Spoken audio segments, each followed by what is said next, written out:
নন্দিনী, তোমায় দেখে হৃদয় হলো ফাস্ট। তুমি আমার এবার পুজোর অবাধ্য ব্লাস্ট।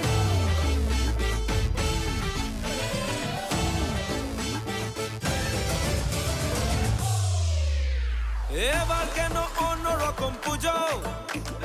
আগের বছর ছিলাম কোথায় দুজন, চতুর্থীতেই পাখনা কেনা শুরু। মনের মালিক আসল নাটের গুরু। তুমি আমি এ পঞ্চমী, তুমি আমি এ পঞ্চমী, থাকছি পাশে তাই 24/7 কাটুক এরম আমি চাই।